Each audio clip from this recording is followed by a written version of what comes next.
degree of responsibility do you think Britain has in regard to providing refuge for the displaced Syrians? Well, I think looking after the needs of Syrian refugees is something which we're actually leading the world.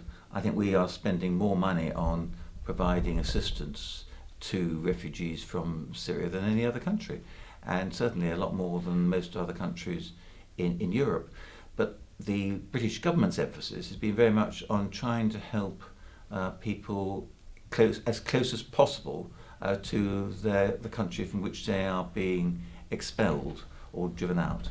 And so the help that we're giving is designed to discourage people from making a long and dangerous journey across Europe.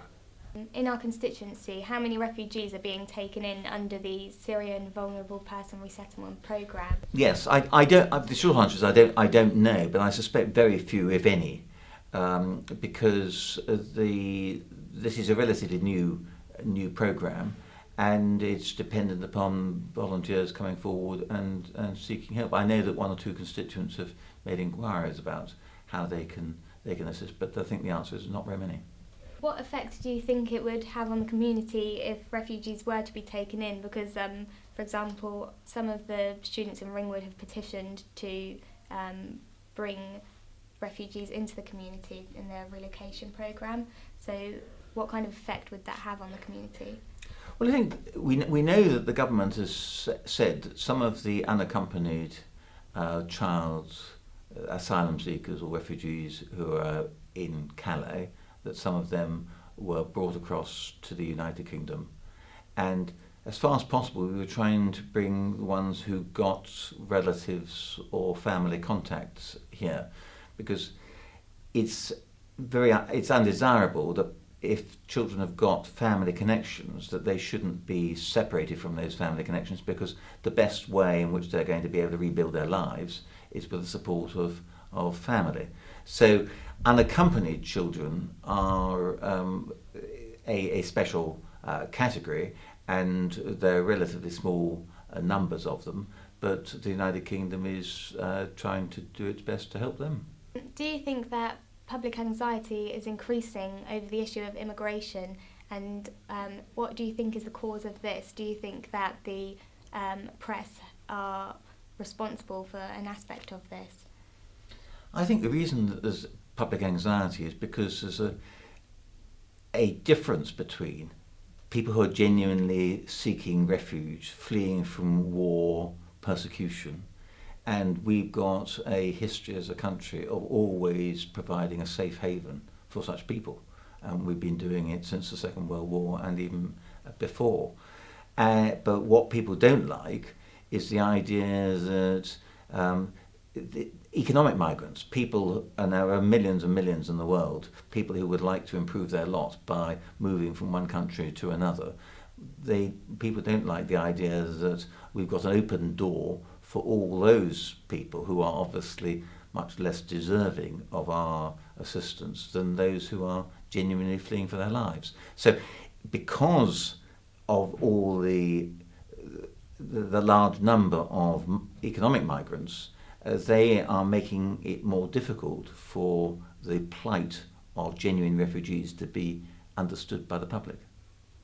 You've previously suggested that illegal immigrants should be fined or imprisoned before being deported. Do you think that this would be effective as a deterrent?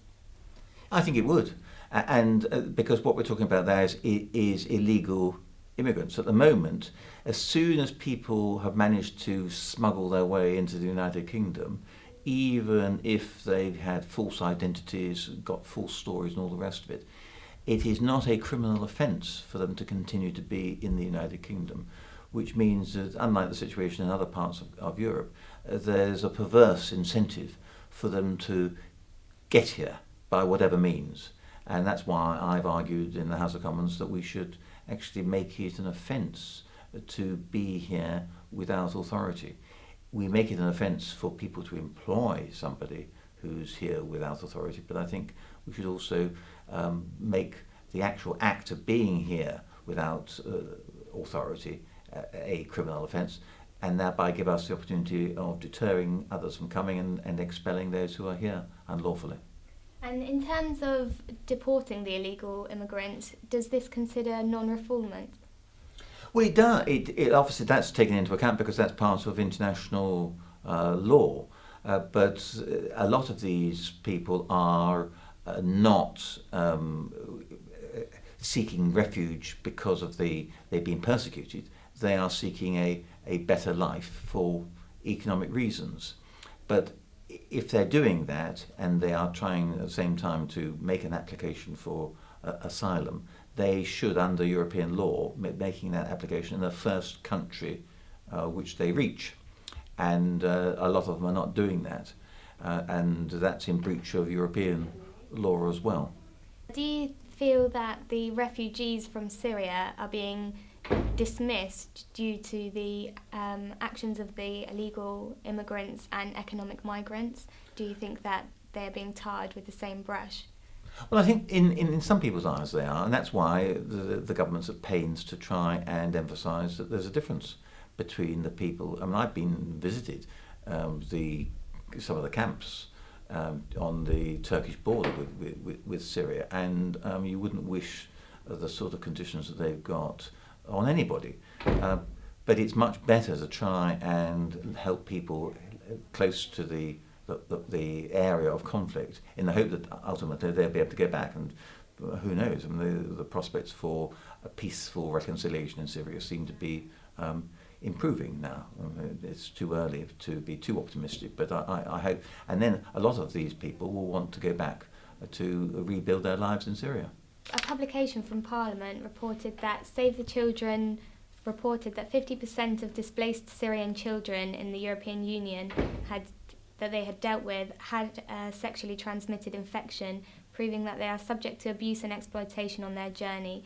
As a father and a politically influential figure, how is this your responsibility? Well, no, I think actually that really reinforces the point I've been making, that the journey and the abuse that these people quite often suffer during the journey from people smugglers, from other ne'er-do-wells, that we shouldn't be putting them through this.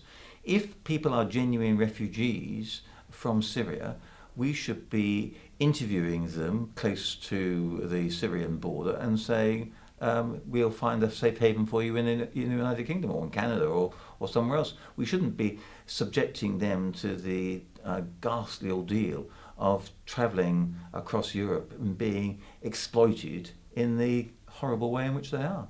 And do you think if there was the possibility of the Syrian refugees finding refuge in a town like Christchurch, would they be welcome here? I think that insofar as we've got people who are genuine refugees in Christchurch, I think they're all made very welcome. I don't think there's any prejudice against genuine refugees, nor has there been over the years. But what there is quite a lot of prejudice against people who they feel have got in here by stealth, who are undeserving and are, in a sense, making use of our hospitality and our public services and jumping the priority queue. But I think the people in Christchurch are as compassionate as any about the needs of those who are genuine refugees. So the National Census reported that Christchurch has the biggest population of over 65s in the UK. So as an ageing white town, do you think that they celebrate diversity? Yes, I'm not sure I'd describe Christchurch as an ageing white town. It's got a very vibrant younger population, but we've also got a lot of people who are of pensionable age. But I think that because of all the experience of those people, we are a very open and tolerant society in Christchurch. And I think that where you see some of the worst sort of social pressures as a result of immigration, it's where people feel that migrants are taking away their jobs. I don't think that's an issue in Christchurch for the reasons you've identified.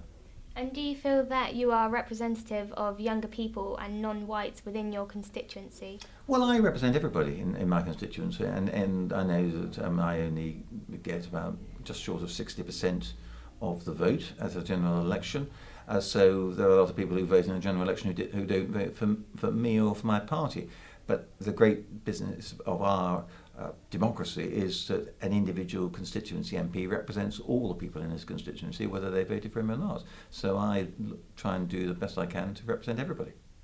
Okay, and finally, I'd just like to read out a tweet from Pope Francis, and he said, "There can be no true peace if everyone claims always and exclusively his or her own rights without caring for the good of others."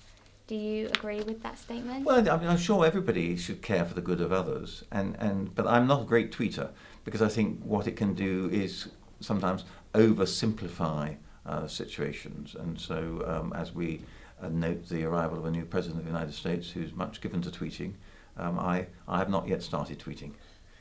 Okay, thank you very much.